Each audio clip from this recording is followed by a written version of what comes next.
बहुत सारे साधकों का ये प्रश्न है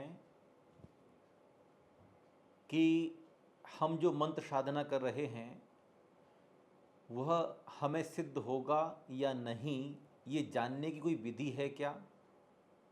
निश्चित रूप से हम जिस मंत्र की साधना करना चाहते हैं या साधना कर रहे हैं वह हमें कितने समय में सिद्ध होगा भी या नहीं होगा, या हमें कोई सामान्य फल मिलेगा या विशेष फल मिलेगा, ये जानने की कोई विधि मंत्र विज्ञान में, मंत्र शास्त्रों में बताई है। उसे हमें इस तरह समझना चाहिए। मंत्र सिद्धि के संदर्भ में आचार्यों ने लिखा है कि जिस मंत्र की आप साधना कर रहे हैं उस मंत्र में जितने अक्षर हैं उन अक्षरों की संख्या का आप 3 से गुणा कीजिए। सबसे पहला मेथड समझ लें।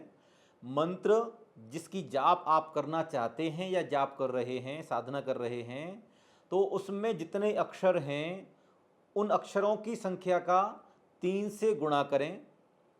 3 से गुणा करने के बाद में जो परिणाम आपको प्राप्त हो, आपके नाम में कितने अक्षर हैं, जो मंत्र साधक है उसका जो नाम है उस नाम में कितने अक्षर हैं, उन अक्षरों की जो संख्या है उसको उस परिणाम में मिला दें।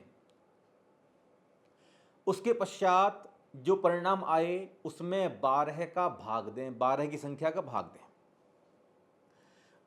शेष अगर 5 और 7 बचता है तो मंत्र बहुत जल्दी सिद्ध होगा। मंत्र सिद्धि के संदर्भ में मंत्र शास्त्रों में ऐसा उल्लेख हमें प्राप्त होता है कि 5 और 9 यदि शेष बचता है तो मंत्र बहुत जल्दी सिद्ध होगा। 6 और 10 यदि शेष बचता है तो मंत्र देर से सिद्ध होगा, टाइम लेगा। 7 और 11 यदि बचता है शेष तो मंत्र का जो फल है वो सामान्य रहेगा। और 8 और 0 यदि 0 बचता है तो मंत्र कभी सिद्ध नहीं होगा। एक बार पुनः इसे समझ लें। मंत्र में जितने अक्षर हैं उन अक्षरों की संख्या से 3 का गुणा करें। जो परिणाम आपको प्राप्त हो उसमें अपने नाम के अक्षरों की संख्या जोड़ दें। जो परिणाम आपको प्राप्त हो उसमें 12 का भाग दे दें। 12 का भाग देने के पश्चात जो हमें शेष अंक प्राप्त होते हैं, तो 5 और 9 प्राप्त हो रहा है तो शीघ्रतापूर्वक मंत्र की सिद्धि होगी। 6 और 10 अगर आ रहा है परिणाम तो मंत्र देर से सिद्ध होगा।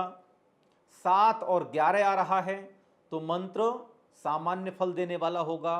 और 8 और 0 आ रहा है तो मंत्र कभी सिद्ध नहीं होगा। इसे एक उदाहरण के माध्यम से समझें। जैसे कि मैं एक मंत्र बोल रहा हूं, ओम ह्रीम अरहम अस्याउसा नमः, या हम दूसरा उदाहरण समझ लें जिसके अक्षर सब जानते हैं, नमोकार महामंत्र जैन धर्म का मूल मंत्र है जिसमें 35 अक्षर होते हैं। हमें काउंट की आवश्यकता नहीं है, ठीक है। नमोकार महामंत्र में 35 अक्षर हैं। 35 का गुणा हम 3 से करें, जो परिणाम हमें प्राप्त होगा तो 35 गुणा 3 से कीजिए। तो नमोकार महामंत्र जैन धर्म का मूल मंत्र है, 35 अक्षर हैं, कोई ज़्यादा गिनने की आवश्यकता नहीं है। अब 35 अक्षरों का गुणा करेंगे हम 3 से, संख्या कितनी आएगी? 105, ठीक है।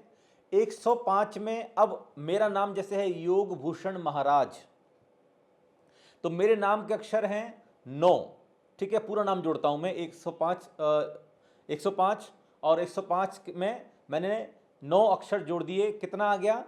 तो 105 और 9 जोड़ने पर आ गया 114।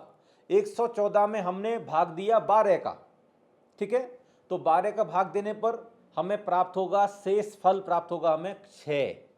और हमने ये मंत्र सिद्धि के संबंध में जाना था कि यदि 6 बचे और 10 बचे तो मंत्र देर से सिद्ध होगा।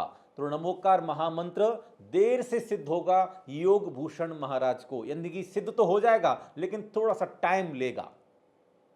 ऐसा नहीं कि सिद्ध नहीं होगा, सिद्ध होगा लेकिन थोड़ा सा टाइम लेगा, देर से सिद्ध होगा। तो हमने कई चतुर्मास में इसकी साधना की, तब कहीं जाकर के नमोकार महामंत्र की सिद्धि हम कर पाए। तो कौन सा मंत्र हमें सिद्ध होगा या नहीं होगा, ये जानने का जो मेथड है, जो जानने की जो विधि है, ये सभी जगह एक समान कार्य नहीं करती है, कई जगह अलग अलग तरह से भी इसकी मान्यता है। तो सामान्य रूप से यदि आप जानना चाहते हैं कि मंत्र सिद्ध होगा या नहीं होगा, तो हम वो इस विधि के द्वारा समझ सकते हैं। अब मान लीजिए आपका शेष फल बच रहा है 8 और 0, यानी कि मंत्र सिद्ध नहीं होगा, तो क्या करें? तो फिर मंत्र में जो सामान्य बीजाक्षर हैं, ओम ह्रीम श्रीम क्लीम ब्लूम ऐम अरहम इत्यादि जो बीजाक्षर हैं, ये उसमें मिला दें। ठीक है ना? तो बीजाक्षर मिलाने से क्या होगा? अक्षरों की संख्या बढ़ जाएगी। फिर दोबारा चेक करें।